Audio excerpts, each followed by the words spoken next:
I don't think I've ever been asked a question in such a horrible manner. First question.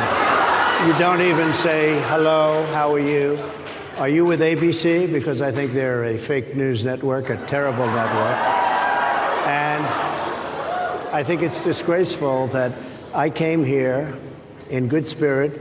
I love the black population of this country. I've done so much for the black population of this country.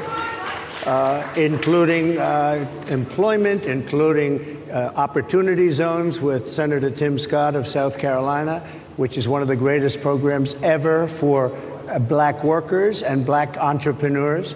I've done so much, and and I say this, historically black colleges and universities were out of money, they were stone cold broke, and I saved them, and I gave them long-term financing, and nobody else was doing it.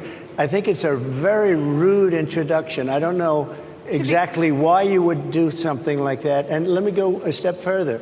I was invited here, and I was told my opponent, whether it was Biden or Kamala, I was told my opponent was going to be here. It turned out my opponent isn't here. You invited me under false pretense. And then you said, you can't do it with Zoom. Well, where's Zoom? She's going to do it with Zoom, and she's not coming. And then you were half an hour late, just so we understand. I have too much respect for you to be late. They couldn't get their equipment working or something was wrong. Mr. President, I would love if you can answer the question on your rhetoric and why you believe that black voters should trust you with another 4 years. I have been the best president for the black population since Abraham Lincoln. That's my answer. Better than President Johnson, who signed the Voting Rights Act? And for you to start off a question and answer period, especially when you're 35 minutes late because you couldn't get your equipment to work, in such a hostile manner, I think it's a disgrace. Let me just ask a follow-up, sir, and then we'll move on to other questions here. Some of your own supporters, including Republicans on Capitol Hill, have labeled Vice President Kamala Harris, who is the first black and Asian American woman to serve as vice president and be on a major party ticket, as a DEI hire. Is that acceptable language to you? And will you tell those Republicans and those supporters to stop it? How do you define DEI? Go ahead.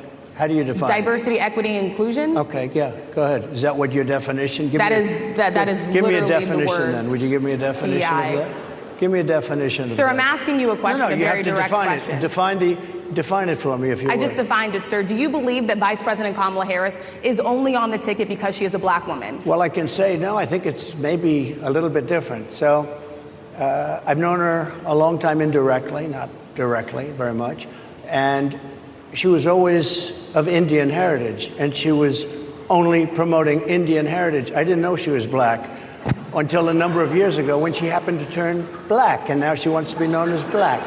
So I don't know, is she Indian or is she black? She has always identified as a black woman. She went to a historically black college. I respect either one, but she obviously doesn't, because she was Indian all the way, and then all of a sudden she made a turn, and she became a black person. Just to be clear, sir, do you believe that she is... I think somebody should look into that, too, when you continue in a very hostile, nasty tone. It's a direct question, sir. Do you believe that Vice President Kamala Harris is a DEI hire, as some Republicans have said? I really don't know. Could be. There are some, and there are plenty. I know this lady right